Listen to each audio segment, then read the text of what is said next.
1902 dan melepaskan diri di tahun 1911 karena kesalahpahamannya dengan Freud yang disebabkan oleh tulisan Adler yang berjudul Organ Inferiority yang bertentangan dengan teori psikoanalisa Freud.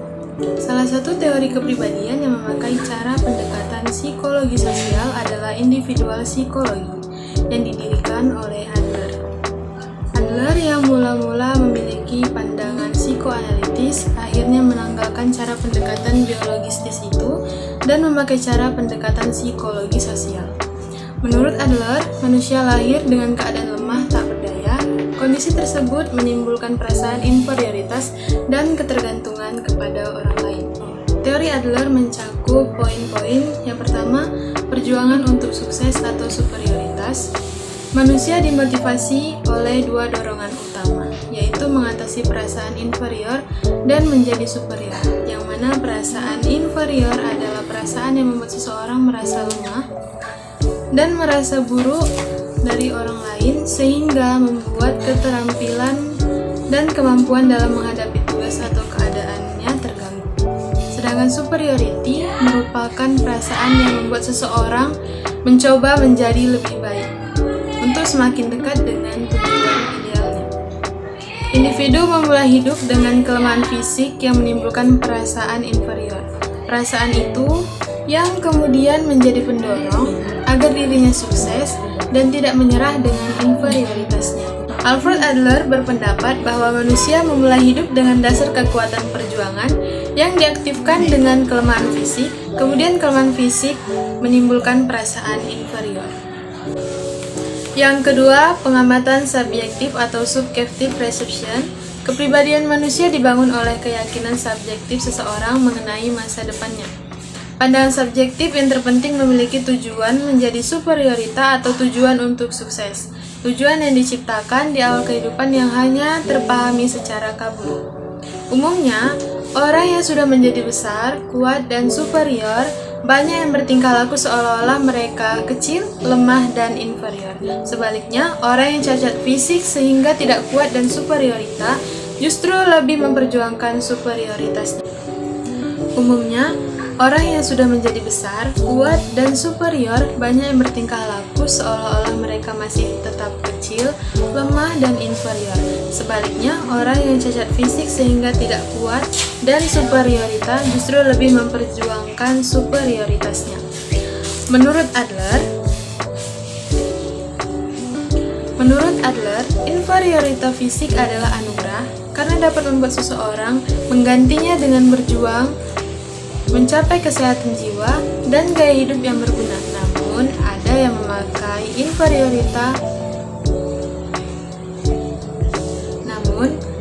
memakai inferiorita sebagai imbalan menarik diri dari orang lain dan menjalani gaya hidup tak berguna. Selanjutnya, kesatuan atau unity. Adler memilih nama psikologi individu dengan harapan dapat menekankan keyakinan bahwa setiap orang itu unik dan tidak dapat dipecah-pecah. Psikologi individu menekankan pentingnya unitas kepribadian. Pikiran, perasaan, dan kegiatan semuanya diarahkan ke satu tujuan tunggal dan mengejar satu tujuan. Berdasarkan paradigma tersebut, kemudian Adler mengembangkan teorinya pada uraian. Yang pertama, logat organ atau organ dialek. Unity kepribadian meliputi keseluruhan organ tubuh termasuk aspek kejiwaan seperti motivasi, perasaan, dan pikiran. Organ dialek adalah gejala-gejala fisik seperti kelemahan organ tertentu yang berbicara tentang tujuan individu. Misalnya, seorang remaja yang patuh kepada orang tuanya ngompol pada suatu malam. Itu berarti dia tidak ingin mengikuti kedua orang tuanya. Adler menyimpulkan bahwa organ tubuh dapat mengatakan lebih ekspresif dan mengungkapkan pandangan diri lebih jelas dibanding dengan kalimat yang diucapkan. Dengan kata lain, bahwa organ tubuh lebih jujur daripada diri sendiri dalam berekspresi. 2. Kesadaran dan tak sadar. Tingkah laku tak sadar adalah bagian dari tujuan final yang diformulasi dan belum dipahami secara jelas. Pikiran sadar adalah apa saja yang dipahami dan diterima seseorang dalam membantu perjuangan menjadi sukses. Hal-hal yang dianggap tidak membantu akan ditekan ke tak sadar. Apakah suatu pikiran itu disadari atau tidak, tujuannya hanya satu, yaitu untuk mencapai tujuan superior atau sukses. Minat sosial. Minat sosial adalah sikap keterikatan diri dengan kemanusiaan secara umum, serta empati kepada setiap orang. Wujud empati tersebut bisa berupa kerjasama dengan orang lain untuk memajukan atau mencapai suatu kesuksesan sosial atau kelompok, bukan hanya untuk keuntungan pribadi. Menurut Adler, minat sosial adalah bagian dari hakikat manusia dari dalam besaran yang berbeda muncul pada tingkah laku setiap orang. Adler percaya bahwa setiap usia 5 tahun, setelah usia 5 tahun, efek hereditas menjadi kabur dan oleh pengaruh kuat dari lingkungan sosial anak. Pada saat itu, pengaruh lingkungan telah memodifikasi atau membentuk hampir setiap aspek kepribadian anak. Pentingnya kepentingan sosial menurut Adler karena menjadi tolak ukur untuk mengukur kesehatan psikologis. Bagi Adler, minat sosial adalah satu-satunya ukuran yang digunakan dalam menilai suatu karakter dari seseorang. Gaya hidup. Gaya hidup disebut juga rencana hidup, yang mana sebagai seperangkat pedoman yang dikemukakan dan digunakan individu untuk menggerakkan mereka melalui kehidupan dan menuju tujuan mereka. Gaya hidup tidak hanya memuat tujuan seseorang, tetapi juga konsep diri, perasaan terhadap orang lain, dan sikap terhadap dunia. Menurut Adler, terdapat dua dorongan yang membentuk gaya hidup seseorang. Pertama, dorongan dari diri sendiri. Contohnya, saat kita ingin menjadi lulusan terbaik, kita akan menyusun rencana hal-hal yang akan kita lakukan ke depannya untuk mencapai suatu tujuan tersebut. Misalnya, belajar dengan tekun, menyisihkan waktu untuk belajar agar kita mendapat nilai terbaik. Tidak membuang-buang waktu untuk hal-hal yang tidak penting. Yang kedua yaitu dorongan dari lingkungan. Contoh, perkataan masyarakat dari suatu lingkungan yang mengklaim bahwa perempuan tidak perlu ijazah dan pendidikan yang tinggi. Karena menurut masyarakat tersebut, perempuan pada akhirnya hanya akan menjadi ibu rumah tangga dan bekerja di dapur. Hal ini menjadi suatu dorongan untuk perempuan untuk membuktikan bahwa semua perempuan layak dan berhak untuk mempunyai pendidikan dan ilmu yang tinggi, karena perempuan inilah yang kelak akan menjadi seorang ibu, yang dimana akan menjadi sekolah, madrasah, dan universitas, serta ilmu pertama bagi anak-anaknya yang akan menjadi penerus bangsa, yang akan meneruskan perjuangan-perjuangan pahlawan maupun ilmuwan-ilmuwan dalam hal untuk meningkatkan kecerdasan, keilmuan, dan hal-hal yang bermanfaat bagi orang lain. Creative Self. Creative Self merupakan puncak prestasi Adler sebagai teori kepribadian. Menurut Adler, self kreatif atau kekuatan kreatif adalah sarana untuk mengolah fakta-fakta dunia dan mentransformasikan fakta-fakta itu menjadi kepribadian yang ada di setiap orang. Adler memandang manusia memiliki sifat-sifat kerjasama, kreativitas, keunikan, dan kebenaran. Self-kreatif dari diri sendiri adalah kemampuan untuk membuat gaya hidup yang sesuai. Self-kreatif menempatkan individu dalam kendali atas hidup mereka sendiri, bertanggung jawab untuk tujuan akhir, menentukan metode berjuang untuk mencapai tujuan, dan kontribusi pada minat sosial. Singkatnya, creative self merupakan membuat masing-masing orang sebagai individu yang bebas. Self-kreatif adalah konsep dinamis yang menyiapkan gerakan, dan gerakan itu adalah ciri kehidupan yang paling menonjol. Perkembangan abnormal. Kepribadian manusia yang abnormal dalam masyarakat muncul karena konflik antara manusia dengan dirinya sendiri dan manusia dengan orang lain yang nantinya akan menimbulkan beberapa akibat seperti selalu ingin diperhatikan, selalu merasa benar, dan memiliki ketakutan yang berlebihan. Menurut Adler, minat sosial yang tidak berkembang menjadi faktor yang melatar belakangi semua jenis salah suai. Adler mengidentifikasi bahwa ada 3 faktor yang membuat individu menjadi salah suai, yaitu cacat fisik yang parah, gaya hidup yang manja, dan gaya hidup diabaikan. 1. Cacat fisik yang buruk.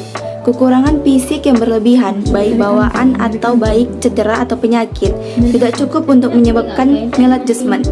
Mereka harus disertai dengan perasaan rendah diri yang menonjol. Perasaan subjektif ini mungkin sangat didorong oleh tubuh yang cacat, tetapi mereka adalah keturunan dari kekuatan kreatif. Orang dengan fisik yang berlebihan, kekurangan terkadang mengembangkan perasaan rendah diri yang berlebihan karena mereka mengkompensasi kekurangan mereka. Mereka cenderung terlalu mementingkan diri sendiri dan kurang mempertimbangkan orang lain. Mereka merasa seolah-olah hidup dalam musuh negara, takut kalah lebih dari yang mereka inginkan untuk sukses, dan yakin bahwa hidup adalah yang utama dapat menyelesaikan hanya dengan cara yang egois. 2. Gaya hidup manja.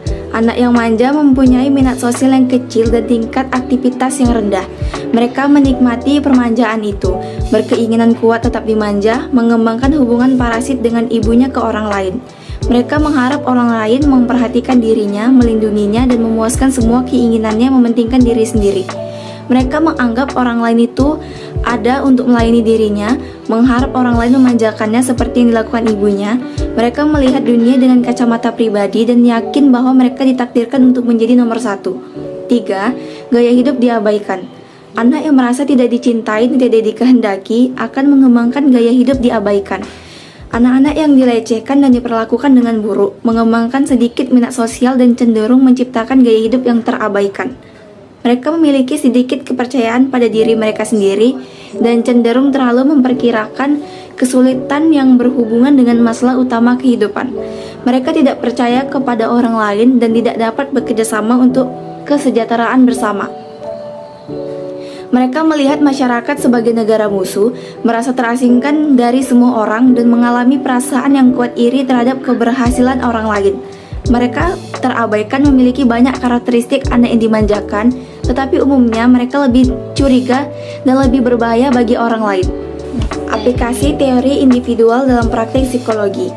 Adler telah membagi aplikasi praktis psikologi individu menjadi 4 bidang.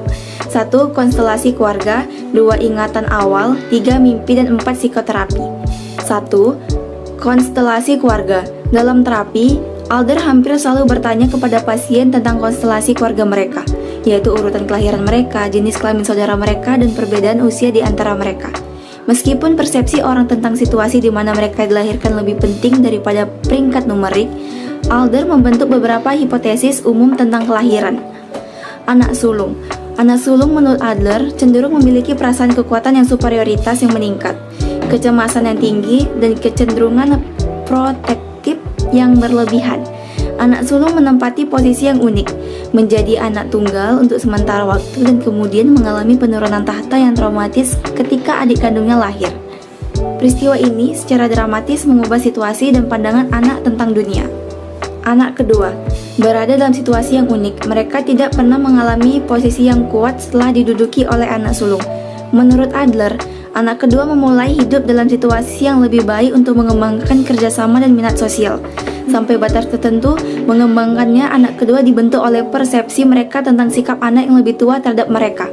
Menurut Adler, anak bungsu seringkali paling dimanjakan dan akibatnya berisiko tinggi menjadi anak bermasalah. Mereka cenderung memiliki kekuatan perasaan rendah diri dan tidak memiliki rasa kemandirian.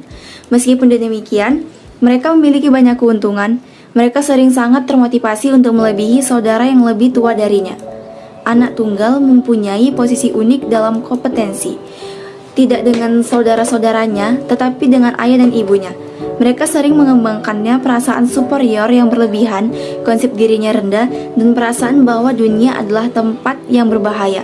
Adler menyatakan anak tunggal mungkin kurang baik dan mengembangkannya perasaan kerjasama dan minat sosial, memiliki sifat parasit, dan mengharap orang lain memanjakan dan melindungi dirinya. 2. Psikoterapi. Menurut Adler, psikopatologi merupakan akibat dari kurangnya keberanian, perasaan inferior yang berlebihan, dan minat sosial yang kurang berkembang. Jadi tujuan utama psikoterapi adalah meningkatkan keberanian, mengurangi perasaan inferior, dan mendorong berkembangnya minat sosial. 3. Menggali masa lalu. Walaupun Adler percaya bahwa menggali ingatan memberi petunjuk untuk memahami gaya hidup pasiennya, dia tidak menganggap keduanya, ingatan dengan gaya hidup, mempunyai hubungan sebab akibat.